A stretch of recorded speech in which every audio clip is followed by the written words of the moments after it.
Well, I'm on Harbor Boulevard. It's right now it is 4:02 p.m. I spent the first 22 years of my life wanting to go to Disneyland, and so I finally got there at age 22, and I've been there, I don't know, maybe 100 times since then. It's entirely possible, counting in Walt Disney World. But I've never gone by myself. I've always been with other people, and most notably with children. But here I am, I'm in Southern California by myself today.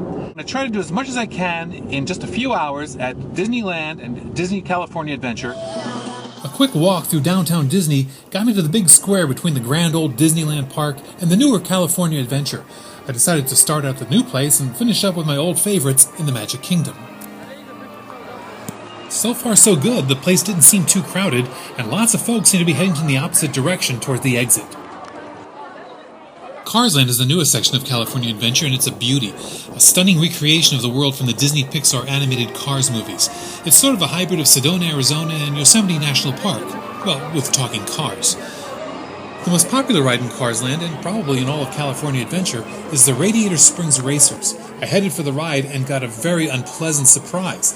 The line stretched all the way from here to downtown Anaheim.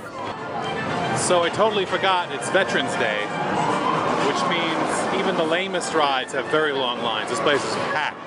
Well, not the very lamest rides, but really I wasn't interested in going around in some glorified carnival ride. I wanted Disney, doggone it. Then a brainstorm. I was here all by myself, and most of the park's most popular rides offer single rider tickets. They let you bypass much of the regular line. It didn't quite work out. I tried to use the ticket on Soaring, but the ride broke down while I was waiting, and I ended up waiting in line while the regular lines loaded up 3 times ahead of me. Really, I would have done better to stay with the cattle. But I didn't give up. I headed back to the Radiator Springs Racers, got a single rider ticket, and I tried again. This time it worked like a charm. I zipped past the regular grunts like I was in an HOV lane. Splendid. When I got here, the light wait on that line was an hour and a half, and we got on in half an hour. There's a car right now. So that was pretty good, but it's still 7:15. I've been here 2 hours and 45 minutes. I've only been on 2 rides. The Tower of Terror wasn't offering single-rider tickets, and the wait was 90 minutes. I knew I could do better than that somewhere, and around the block I realized I was right. Almost forgotten among the big rides at California Adventure is the magnificent Animation Pavilion, a tribute to the art of Disney cartoons.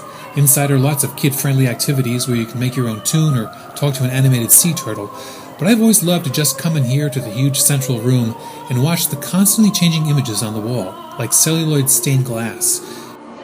So that's it for California Adventure, just a short visit. Now we're going to head over here, across the park, to Disneyland. First some dinner, and we'll be back. The restaurants in downtown Disney all had enormous lines, but as a single visitor I was in luck.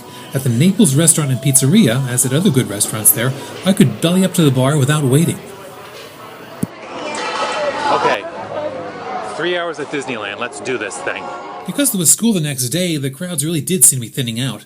I had high hopes that I could make a grand tour of the best rides at the world's greatest amusement park. I strode down Main Street and headed straight for Space Mountain. So far so good, but when I finally found the end of the line, I realized it wasn't moving. No problem, the waiting area for Space Mountain was the perfect spot to view the evening's fireworks from an angle most people don't get to see.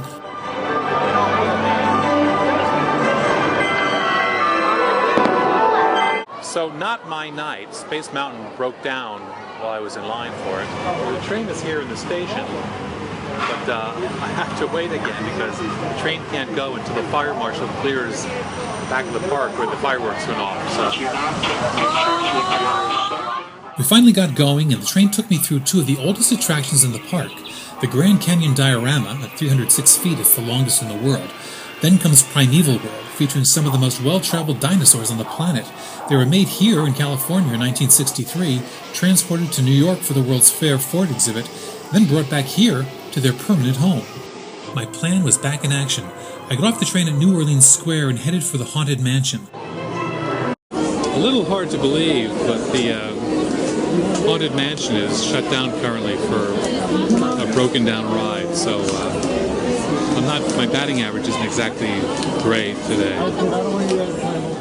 It seemed like a few hundred people in front of me wandered off within minutes, and just as I was about to leave too, the ride reopened. For the first time in my life, I rode my dune buggy all by myself. It's funny, even back in the 1970s, when I first started coming here, you could always count on the Pirates of the Caribbean to have a short line late at night.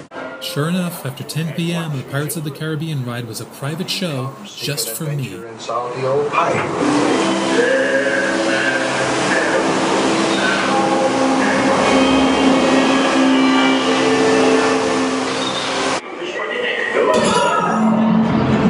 I think Pirates is still the best ride of all. Don't you agree, everybody?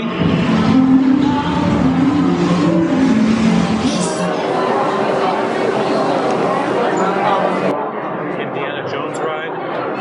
Busted. Still, I knew I had no chance at catching another ride before closing time, so I stood pat and was rewarded with one last-minute ride. And I probably spent the better part of 2.5 hours standing in line while broken rides were getting fixed. But back in the 1970s, you used to be able to pay like $5 or so, and you could just come into Disneyland and you could walk around. And walking around at that time was enough. I mean, look at this place. But for some reason, even though I've been here, as I said, 100 times, and I've never had everything go wrong the way everything went wrong tonight, funny, I can't complain.